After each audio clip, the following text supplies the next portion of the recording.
శ్రీ విష్ణు రూపాయ నమ శివాయ శ్రీమాత్ర నమ.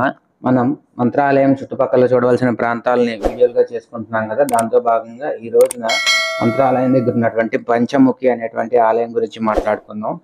ఈ ప్రదేశంలో శ్రీ రాఘవేంద్ర స్వామి వారు 16వ శతాబ్దంలో 12 సంవత్సరాలు తపమాచరించారని చెప్తారు.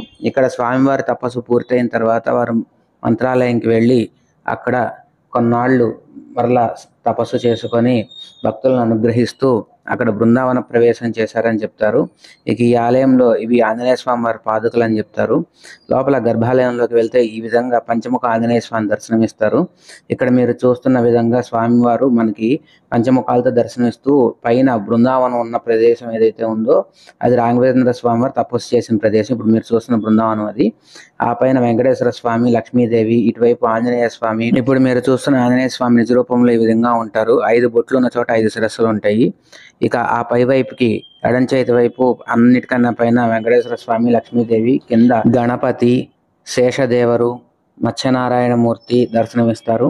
అయితే ఇక ఈ గర్భాలయంలో ఈ విధంగా ఉన్నటువంటి దేవతామూర్తులను దర్శనం చేసుకున్న తర్వాత బయటికి వస్తే ఎడం చేతి వైపుకి వెళ్తే అక్కడే ఉన్నటువంటి ఎరుకుమాంబ లేదు ఎరుకులమ్మ అని పిలుస్తారు. అక్కడ ఉన్న గ్రామ దేవతని. ఇప్పుడు మీరు ఫోటోలో చూస్తున్న విధంగానే గర్భాలయంలో స్వామివారు ఉంటారు.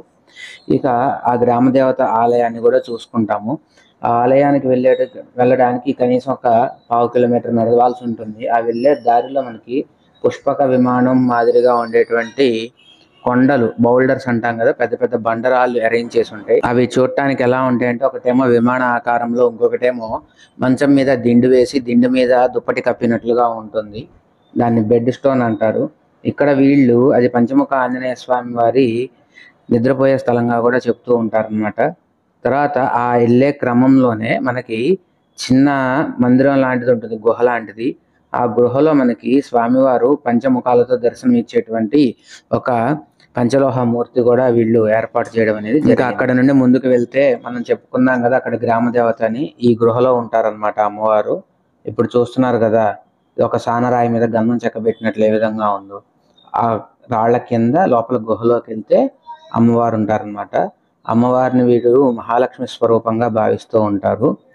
ఇక్కడ దీపారాధనలు కూడా వెలిగిస్తూ ఉంటారు. కోతుల మట్టికి చాలా ఉంటాయి కనుక ఎంతైనా జాగ్రత్త వహించవలసి ఉంటుంది. గర్భాలయంలో అమ్మవారు ఈ విధంగా అర్ధమూర్తిగా దర్శనమిస్తారు. స్వయంభుగా అమ్మవారు ఇక్కడ ఉద్భవించారని చెప్తూ ఉంటారు. పూర్తి దేహం అయితే కనిపించదు, మనకి సగం మూర్తి మాత్రమే ఈ విధంగా కనిపిస్తూ ఉంటుంది. ఇక అక్కడి నుండి వెనక్కి వస్తే ఇక్కడ విశేషం ఏంటంటే ఆంజనేయ స్వామి వారి పాదుకలు. ఇక్కడ ప్రతి సంవత్సరం శ్రీరామనవమికి పాదుకలు మారుస్తూ ఉంటారు. ఈ పాదుకలు అనేవి ప్రతి సంవత్సరం కూడా అరిగిపోతూ ఉంటాయి. స్వామి ఇక్కడ తిరుగుతారని నమ్మకం అనమాట. ఇవి పోయిన సంవత్సరం పెట్టిన పాదుకలు అరిగిపోయినాయి. ఇవి చూస్తేనే అరిగిపోయిన పాదుకలు అనమాట.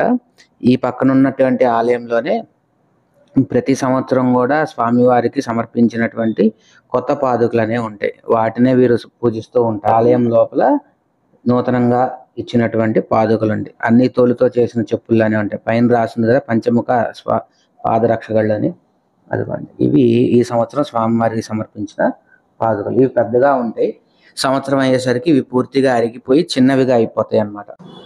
ఈ ఫోటో ఎందుకు పెట్టానంటే, నేను మామూలుగా జంతు వైరం ఉంటుంది కదా, కోతికి కుక్కకి పడదు, కానీ అక్కడ చాలా ప్రశాంతంగా ఉన్నాయి. ఎందుకంటే పూర్వం పెద్దలు చెప్పేవారు, మహాత్ములు తపస్సు చేసినటువంటి ప్రదేశంలో ప్రకృతి విరుద్ధంగా స్నేహభావం అనేది జంతువుల మధ్య ఉంటుందని. అది నేను అక్కడ చూశాను, మీరు చూస్తారని పెట్టాను.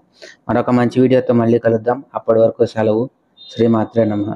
నా ఛానల్ని మొదటిసారి చూసేవారైతే నా ఛానల్ని సబ్స్క్రైబ్ చేయండి, మరియు మీ ఫ్రెండ్స్ అండ్ ఫ్యామిలీ మెంబర్స్కి షేర్ చేయండి. జై శ్రీరామ్.